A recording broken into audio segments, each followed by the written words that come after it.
기도해 와주셔서 감사드립니다. 그리고 집에서 가족들하고 온라인 예배로 같이 기도에 참석한 가정에도 감사를 드립니다.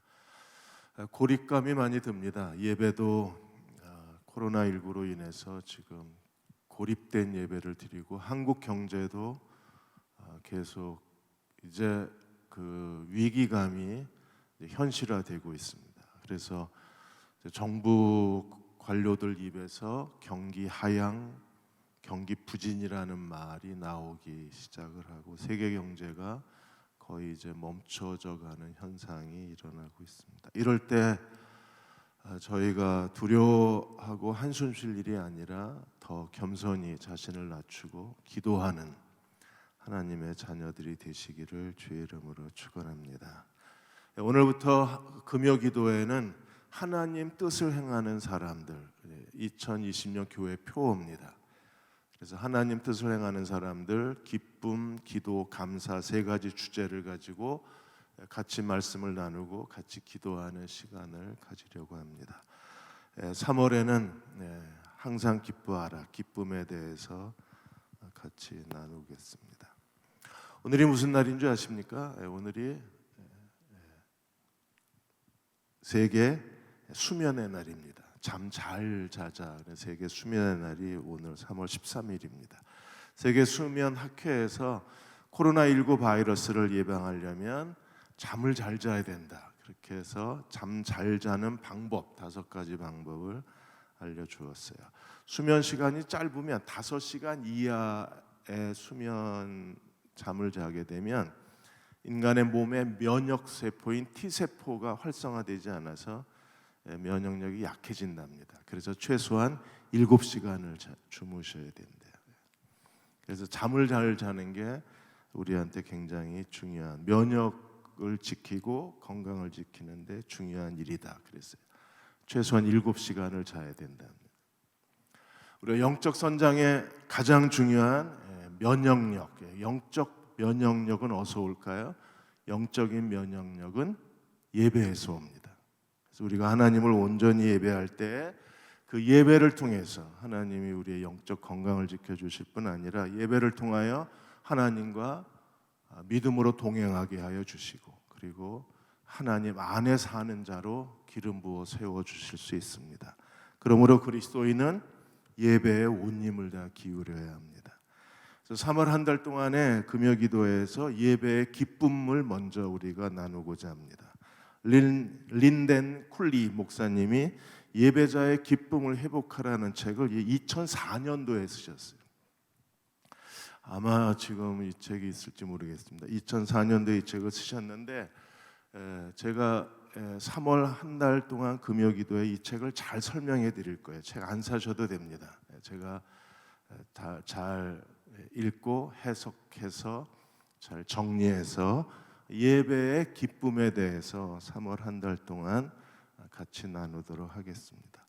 오늘 하나님 말씀은 시편 16편 11절입니다. 시편 16편 11절에 보시면 주께서 생명의 길을 내게 보이시리니 주의 앞에는 충만한 기쁨이 있고 주의 오른쪽에는 영원한 즐거움이 있나이다.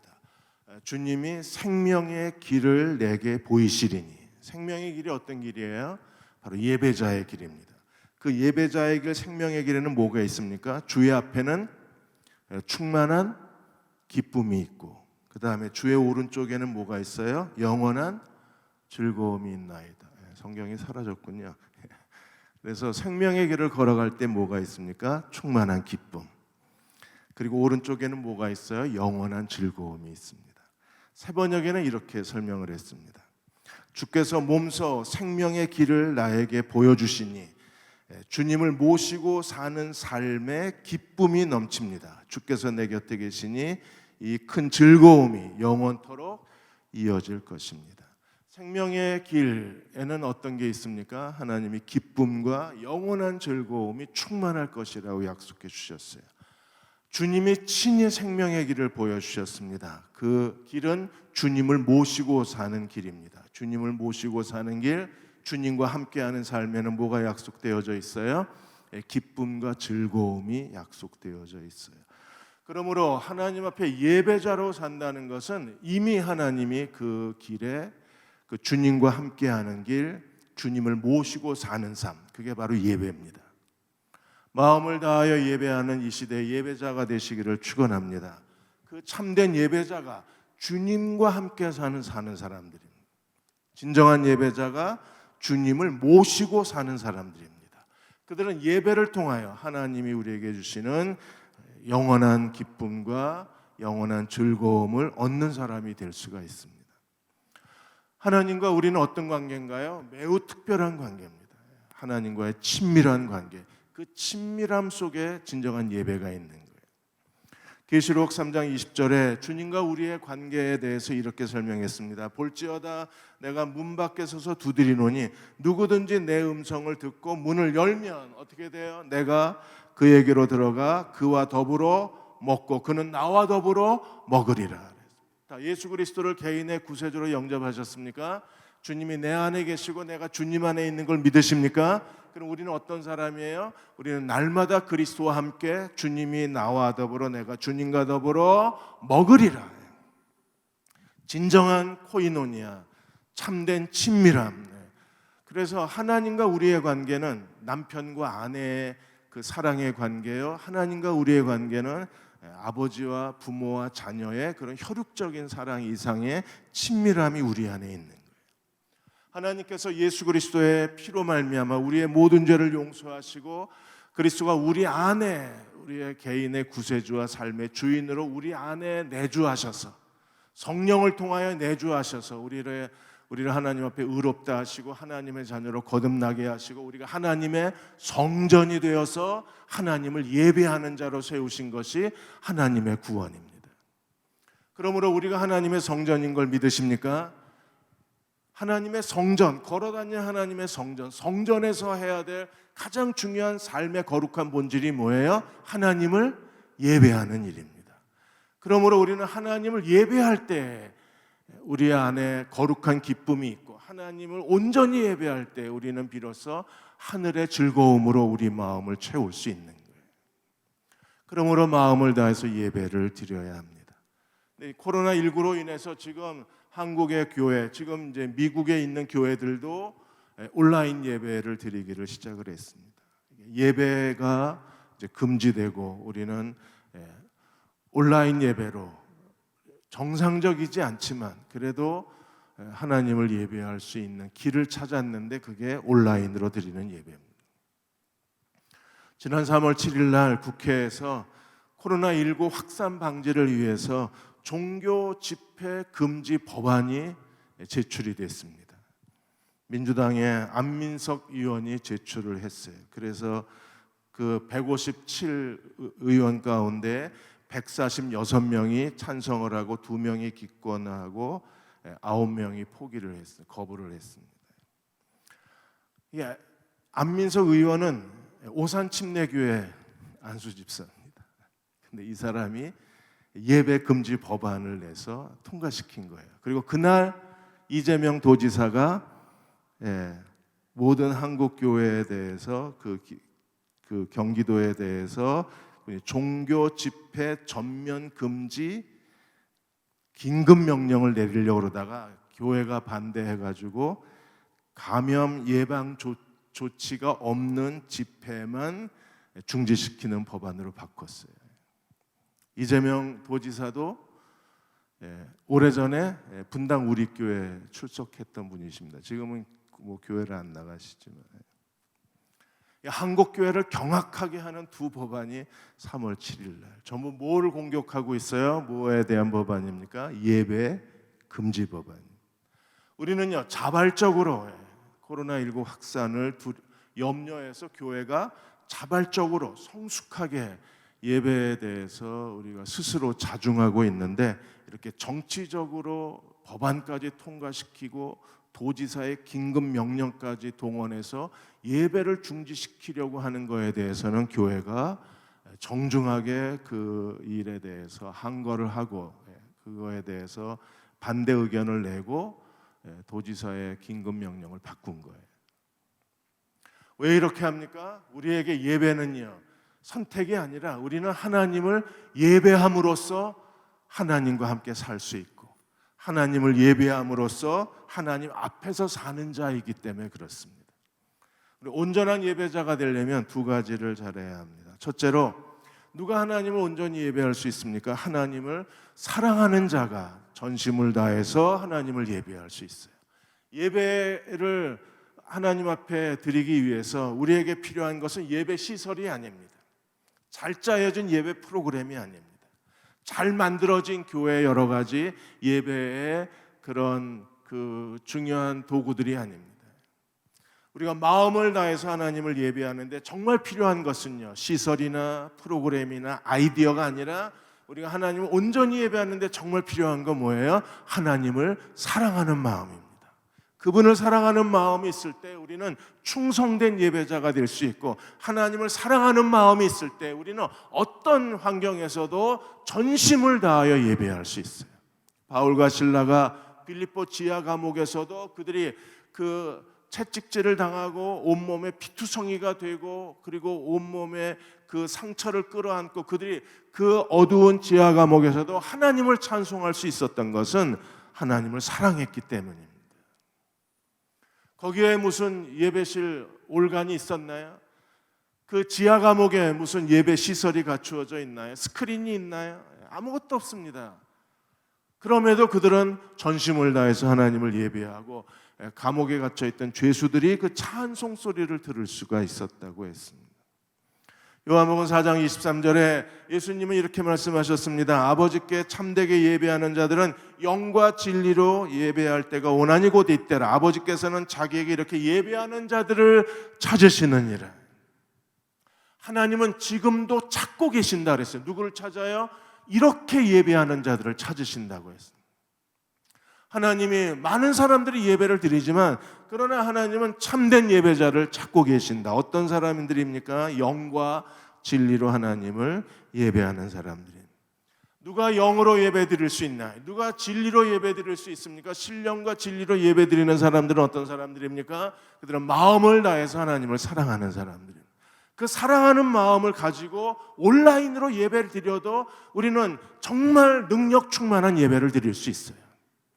사랑하는 마음이 없으면 화려하게 잘 갖추어진 예배당에 앉아서 예배 드려도 그 예배는 죽은 예배가 될 수밖에 없지만, 그러나 하나님을 사랑하는 마음을 가지고 있으면 우리가 집에 거실에 앉아서 가족들과 함께 예배를 드려도 그 예배는 하나님의 임재하심이 넘치는 예배가 될 수 있어요. 중요한 건 하나님을 사랑하는 마음입니다. 마가복음 12장 29절에 31절까지 예수님이 이렇게 말씀하셨습니다. 예수께서 대답하시되 첫째는 이것이니 이스라엘에 들으라. 주 곧 우리 하나님은 유일하신 하나님이시다. 우리가 어떻게 해야 합니까? 내 마음을 다하고 목숨을 다하고 뜻을 다하고 힘을 다하여 주 너희 하나님을 사랑하라 하신 것입니다. 이 말씀에 아멘 하실 수 있나요? 이 말씀에 예 하나님 그렇습니다, 제가 그렇게 살겠습니다 라고 대답할 수 있나요? 저는 자신이 없습니다. 우리가 하나님께 대하여 마음을 다하고 목숨을 다하고 뜻을 다하고 힘을 다하여 주 너의 하나님을 사랑하라. 그분은요 유일하신 나의 하나님. 우리가 그분을 마음과 목숨과 뜻과 힘을 다하여 사랑하고 있는가? 하나님을 온전히 사랑할 때 그 사랑이 우리를 변화시키는 겁니다. 하나님을 온전히 사랑하는 사람들이 하나님을 섬기는 일에 그들은 자신의 모든 것을 하나님께 바치기를 두려워하지 않습니다. 아브라함이 어떻게 독자 이삭을 모리아산에서 하나님께 제물로 바칠 수 있었습니까? 하나님을 사랑했기에 그는 하나님께 아무것도 아끼지 아니하고 독자 이삭까지도 하나님 앞에 제물로 바칠 수 있었어요.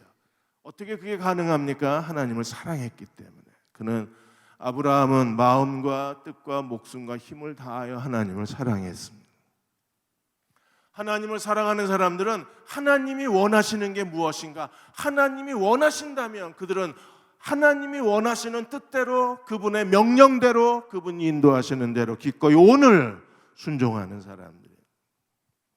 우리가 빌립보서를 공부한 것처럼 빌립보서에서 바울은 어떻게 했습니까? 예수 그리스도를 아는 지식이 가장 고상함을 인하여 그는 자기의 유익했던 모든 것을 다 어떻게 했어요? 배설물처럼, 쓰레기처럼, 오물처럼 그는 다 버렸습니다.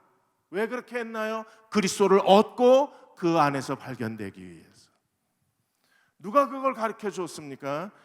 그리스도에 대한 사랑이, 하나님께 대한 사랑으로 인하여 바울은 모든 걸, 그리스도를 제외한 모든 것을 다 오물처럼 쓰레기처럼 버릴 수가 있었어요. 하나님을 사랑하는 마음으로 예배하는 저희가 되게 해 주시기를 주의 이름으로 축원합니다. 성령께서 우리 마음에 하나님을 사랑하는 마음을 흘러넘치게 해주시기를 주의 이름으로 기원합니다. 그 흘러넘치는 사랑으로 예배할 때 이 예배는 하나님 앞에 참된 예배요, 능력 있는 예배요, 하나님의 임재가 있는 예배요, 기쁨과 즐거움이 넘치는 예배가 될 수 있는 것. 교회사에서 골라낸 1882가지 이야기라는 책에서 건축기사인 르 트루노라는 분의 이야기가 실려 있습니다. 이 르 트루노는 교회 청년부를 섬기고 계신데 이분이 매주 청년들하고 같이 다른 선교단체에 찬양 예배를 드리러 가시는 분이셨습니다. 청년들하고 같이 가서 찬양 예배를 드리는 것이 그분의 중요한 섬김이었고 그 찬양 예배를 통하여 큰 기쁨을 얻으셨습니다. 그런데 어느 날 회사에서 아주 중요한 그 기계 디자인 프로젝트가 생겼어요. 내일 아침에 그 기계를 디자인해서 업무 보고서를 그 보스한테 갖다 제출을 해야 됩니다. 근데 오늘 청년들하고 예배드리러 간 약속된 찬양 예배가 있는 날인데 내일 아침에 회사에서 그 기계 설비 디자인을 해서 제출을 해야 되는 거예요. 그분 마음에 갈등이 생겼습니다. 청년들하고 가서 예배를 드릴 거냐 아니면 청년들만 보내고 자기는 앉아서 기계 디자인을 할 거냐. 마음에 갈등이 생겼어요. 그러다 그는 생각했습니다. 하나님 앞에 모든 걸 맡기고 오늘은 청년들하고 먼저 약속한 대로 하나님을 예배하고 하나님을 먼저 찬양하자. 그리고 찬양이 끝나고 청년들을 데려다 주고 집에 왔더니 밤 10시. 내일 아침까지는 그 보고서를 보스한테 제출을 해야 합니다.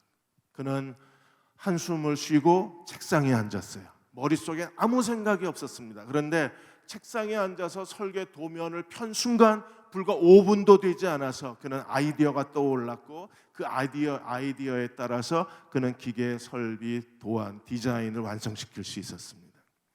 그분이 그 다음날 회사에 제출을 했을 때 그분이 지금까지 그 기계에 대한 어떤 아이디어보다 어떤 보고서보다 가장 탁월하고 그 자기가 생각해도 가장 뛰어난 그 기계 아이디어가 바로 그날 밤 하나님이 주신 거였어요. 그가 이렇게 간증을 했습니다. 내가 하나님을 예배하고 돌아오자. 그러자 하나님이 나에게 새로운 아이디어를 주셨다. 나는 하나님을 예배했는데 하나님은 내게 그분의 일을 행해 주셨다고 고백을 했습니다. 하나님을 예배하기 위해서는 이렇게 기꺼이 자기를 포기하고 자기를 희생할 수 있는 사람들이 돼야 합니다. 그럴 때 하나님은 우리의 하는 모든 일을 책임져 주시고 도와주시는 분이십니다. 예배가 먼저입니다.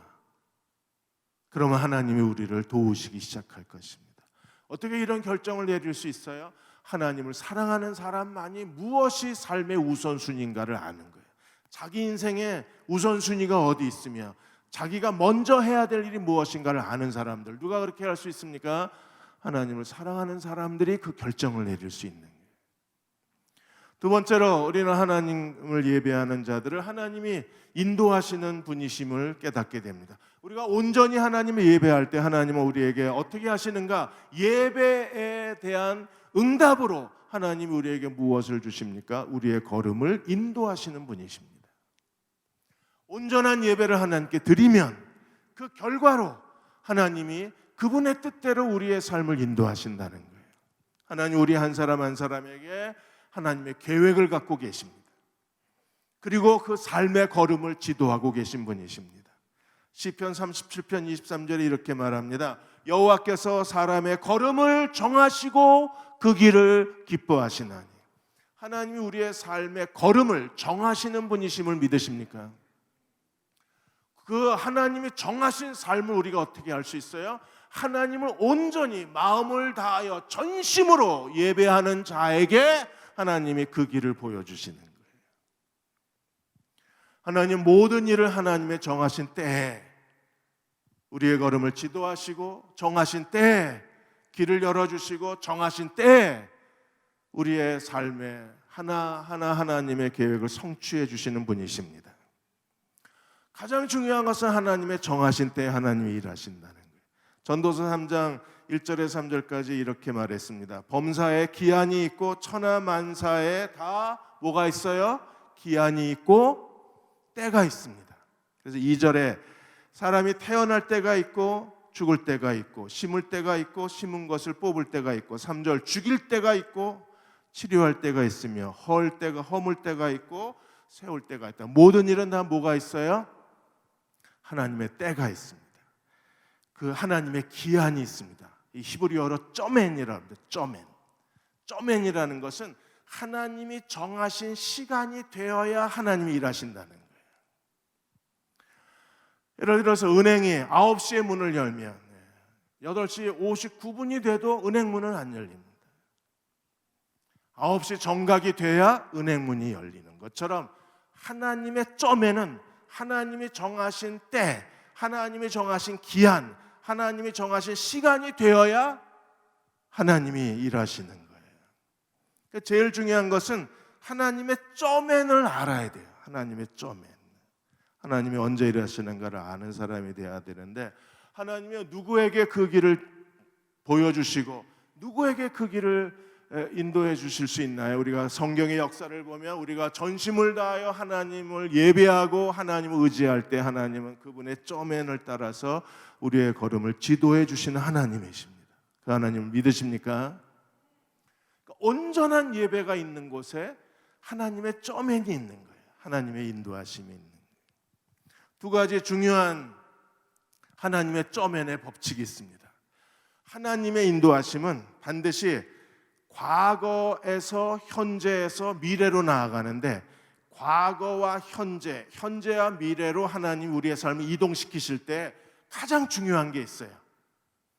과거에서 현재로 이동시키고 현재에서 미래로 이동시킬 때 하나님 우리의 삶을 반드시 정리하고 움직이시는 분이십니다.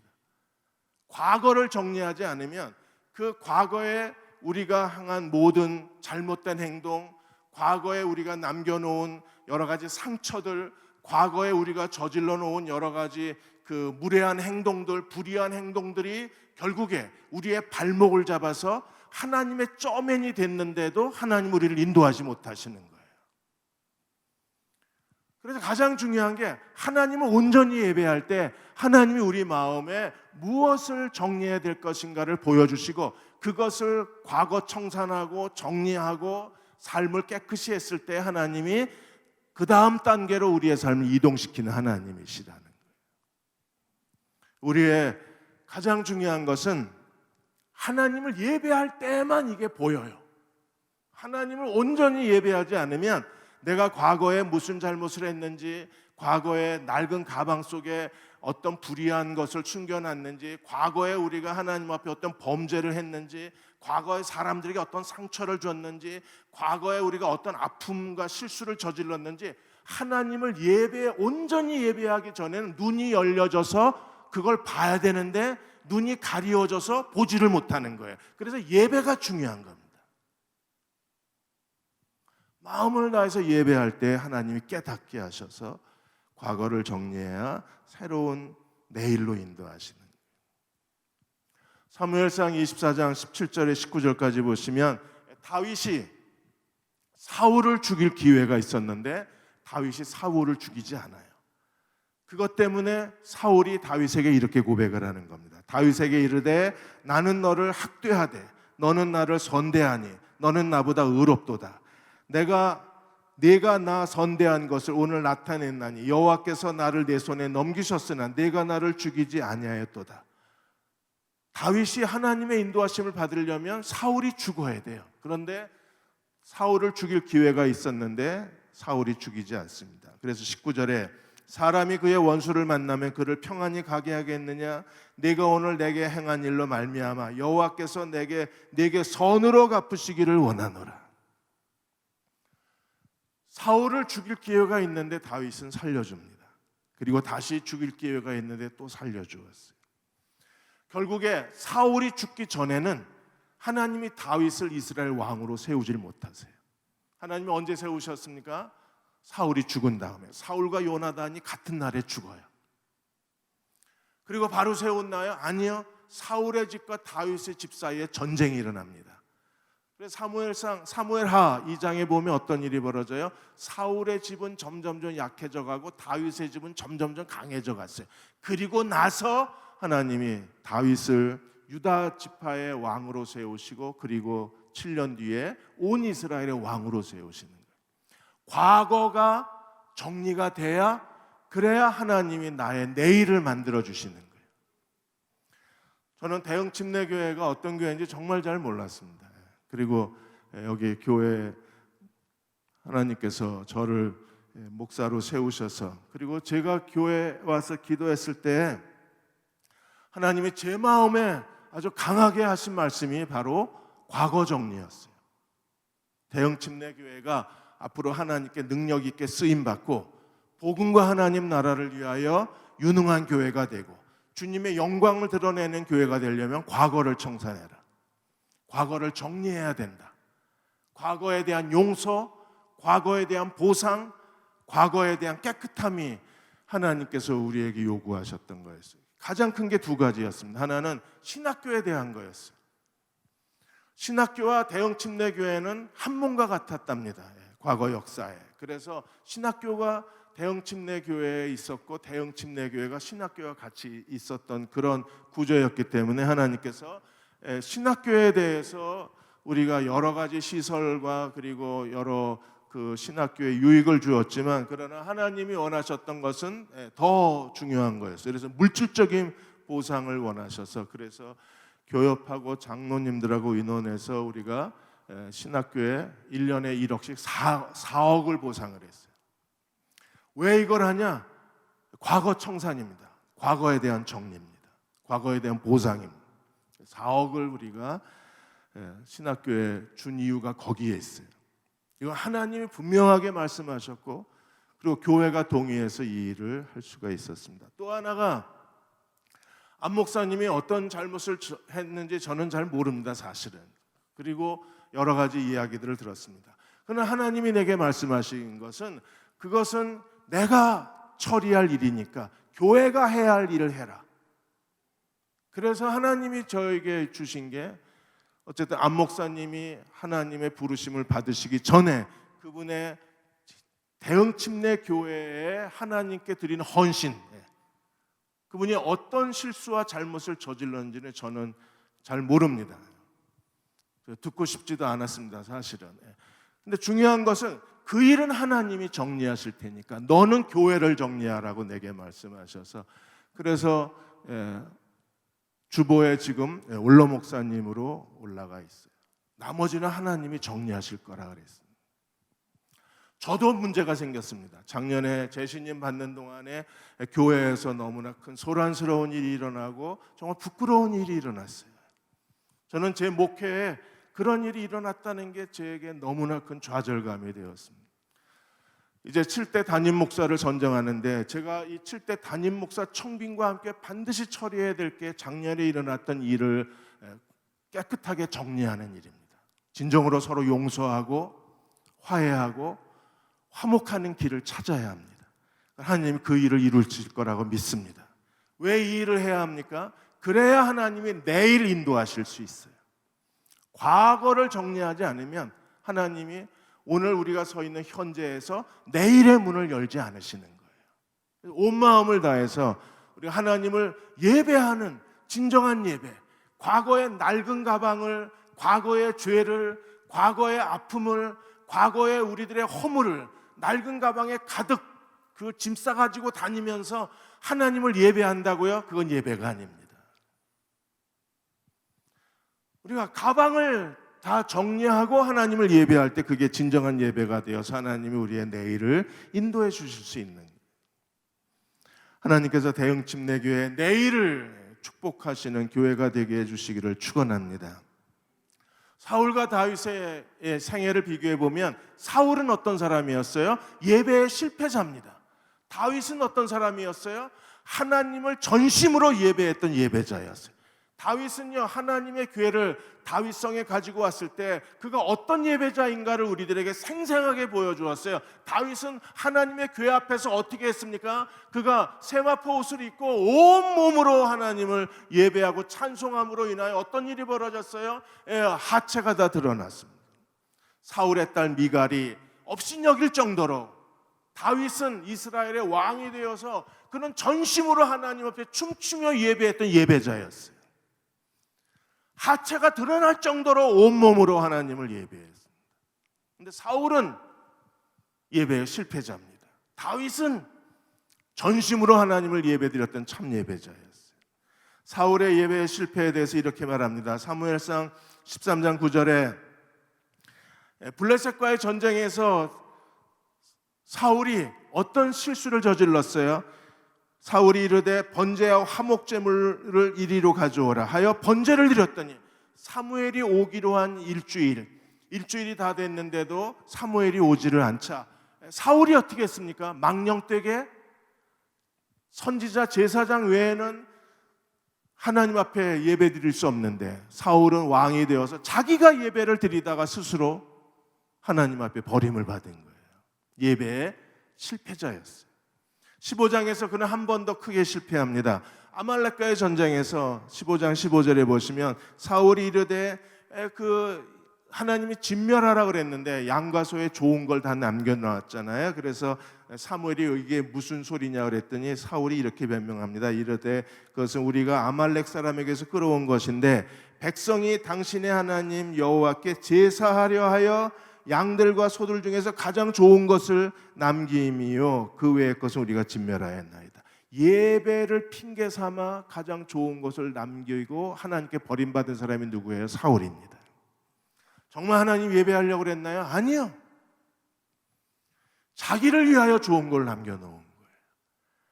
그래서 사무엘이 뭐라 그랬습니까? 왕이 하나님 말씀을 버렸으므로 하나님도 왕을 버렸다.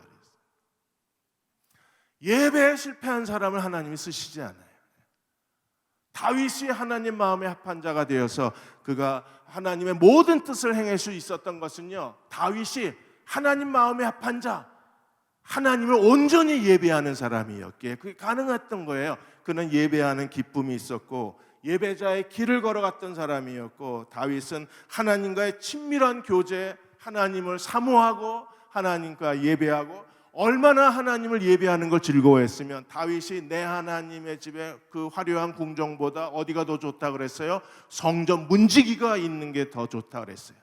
성전 문지기 뭐 하는 데입니까? 하나님을 예배하는 그 예배의 집, 그 문지기고 있는 것이 그가 더 기쁜 일이라고 고백을 했습니다. 사랑하는 여러분, 하나님을 온전히 예배하는 예배의 기쁨이 우리에게 다시 되살아나기를 주님의 이름으로 축복합니다. 제가 6년 동안에 정말 온 힘을 다했던 것은 대흥침례교회 안에 예배의 기쁨이 다시 살아나고 예배의 능력이 살아나고 예배 하나님의 임재하심이 살아나는 거였어요. 작년에 모든 게 다 홍수에 떠밀려 가듯이 다 떠밀려 가버렸습니다. 근데 다시 하나님 앞에 구하는 것은 다시 하나님이 우리의 예배가 회복되어지고 우리의 예배에 능력이 넘치고 우리 예배에 하나님의 임재하심을 느껴서 모두가 예배드리고 난 뒤에 모든 예배자들이 기쁨이 넘치고 즐거움이 넘치는 예배자가 되는 거예요. 그렇게 될 때 우리는 하나님이 함께하는 사람이 될 수 있을 것입니다. 그러한 예배의 회복이, 예배의 기쁨이 우리 안에 항상 넘치는 대흥침례교회와 교우들이 되시기를 주의 이름으로 축원합니다.